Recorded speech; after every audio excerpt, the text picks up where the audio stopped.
So I wanted to take a few minutes with this video to talk about 3 interesting PlayStation 5 stories, and if you could hit that like button on the video, thank you to those that do it, and as always, it's very much appreciated. Now, the stories I wanted to dive into today are kind of highlights from last week, and I didn't get a chance to talk about them with you guys, so we're doing that now, and it includes the possible return of the Killzone franchise. I lost hope there with the Killzone franchise, but there could be something here in today's story. The next Uncharted game, and the 60 to 120 FPS boost upgrade. First, yes or no, have you played any of the Killzone games or not? We're going to talk about the series today, obviously, as it says in the title. I've played every Killzone game in the series, including Mercenary on the PlayStation Vita, but that's just me. What about you guys? So comment below, yes or no, have you played any of the Killzone games or not? Let me know down in the comments below.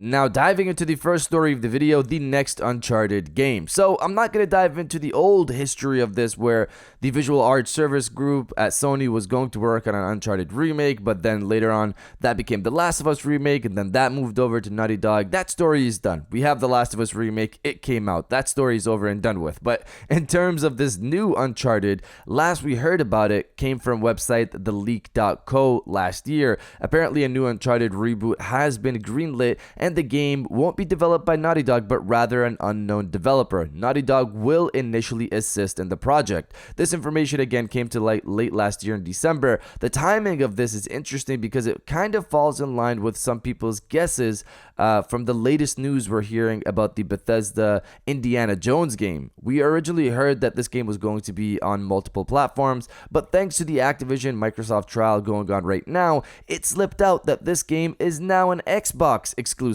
Stefan Totilo, who works for website Axios, was covering the trial and stated this on Twitter.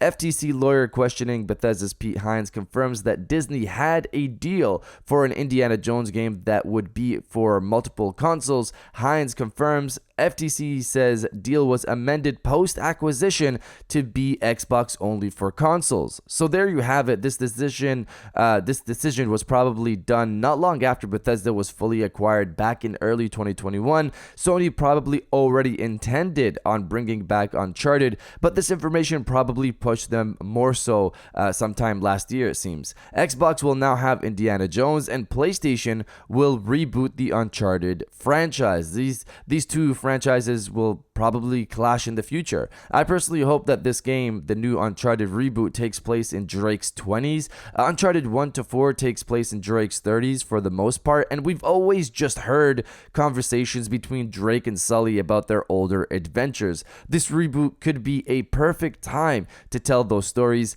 I would personally love to play through them. And this is how it will end.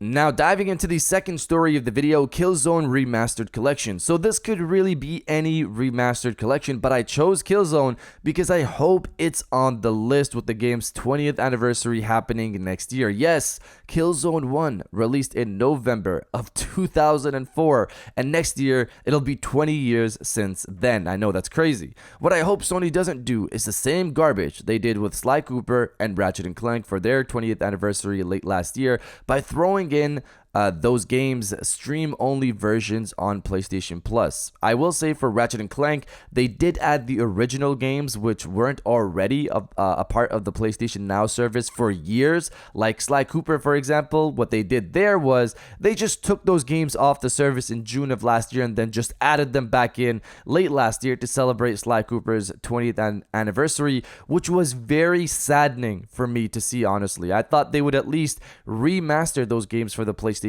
5 to celebrate 20 years. That's not a small milestone. That's 20 years. Regardless, putting that to the side, Killzone 1, 2, and 3 have been removed from the PlayStation Plus catalog, and honestly, I can't even search them up on the PlayStation Store, which is crazy. I really hope Sony doesn't just add them back in late next year to celebrate the 20th anniversary of Killzone, because that would be pure nonsense, and I have some hope that might not be the case. So recently, Nixies, Sony's PC port studio, had a studio highlight video put out. In that video, Nixies lead engineer states this: What we provide for PlayStation Studios is high quality PC ports and also working more and more in creating remasters. This part right here, creating remasters. I really didn't care about Nixies before because I don't really game on PC, but they've shot up on my list since I've heard this information. They say remasters here, plural. So that means they're potentially working on more than one remaster. Also, these are remasters, obviously, not remakes, so don't expect something like Demon's Souls remake here. Expect more something like The Last of Us remastered type of thing. I would assume a boost in FPS, upping the resolution, maybe improving textures and adding DualSense support, for example. I just wonder what remasters they're working on first. That's the question here.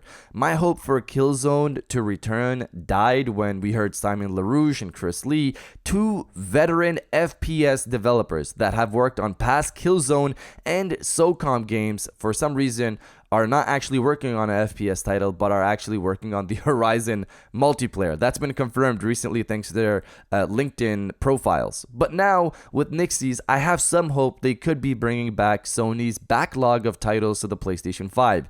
Killzone, Resistance, Motorstorm, Infamous, etc. There are a lot of franchises, games, left on the PlayStation 3, locked there forever, until we get a backwards compatibility setup on the PlayStation 5, which I hope is still in the works, or they actually remaster some of those games. On the PlayStation 4, I know most people want Bloodborne to come back. I do as well. I've been holding back on playing it until this rumored remaster comes to light from Bluepoint. We don't know what's going on there, but there you have it. Nixies is working on remasters. That's personally very exciting to me, and I'm really curious where they're going to start first. But you guys let me know if you'd want a Killzone remastered collection on PlayStation 5 or not. Let me know down in the comments below.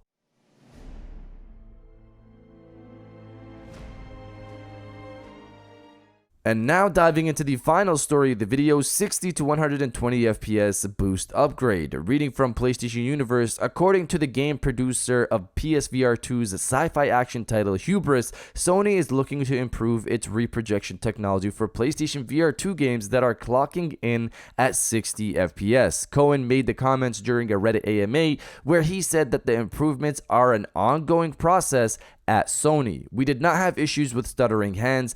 Do note that PlayStation is improving their reprojection a lot, and it is an ongoing process. I think when you play our game, you will not know we are using reprojection. You will barely notice it. Of course, if you know what artifacts can be caused due to reprojection and are really paying attention to it, you will still find certain things. But reviewers got keys, and reviews will release the day before the game's release date, so you will have plenty of time for an educated purchase. So this is exciting to read for me personally. Reprojection was an issue and pretty noticeable. It's something like Horizon Call of the Mountain. I still enjoyed playing that game and got through it and had those amazing moments, but you could still notice it. It's basically a game running at 60 FPS natively, and that is reprojected to 120 FPS. The system is basically guessing the next frames based on the previous frames. The thing isn't actually running at 120 FPS natively.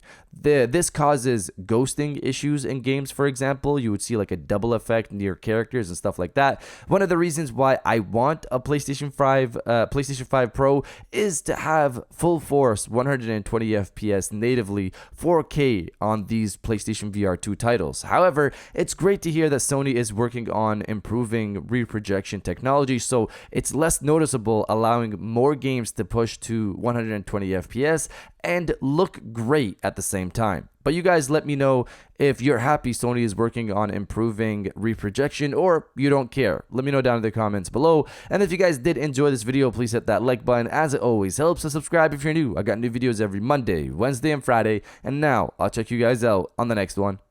And welcome back to the after show. This is the part of the video where we have a little fun down in the comments below. If you're old, welcome back. If you're new, welcome. For today's thing, what I want you guys to do is to body, obliterate, destroy, and overall harass the comment section with give us the classics, please. With this Nixie story and them potentially working on multiple remasters, hopefully of classic PlayStation titles, I'm excited to see what they bring. If you are as well, destroy the comment section with give us the classics, please. And I'll definitely heart those comments like I always do, because I appreciate everybody who stays to the end of my videos. And now I'll check you guys out on the next one. And you shall be a free man.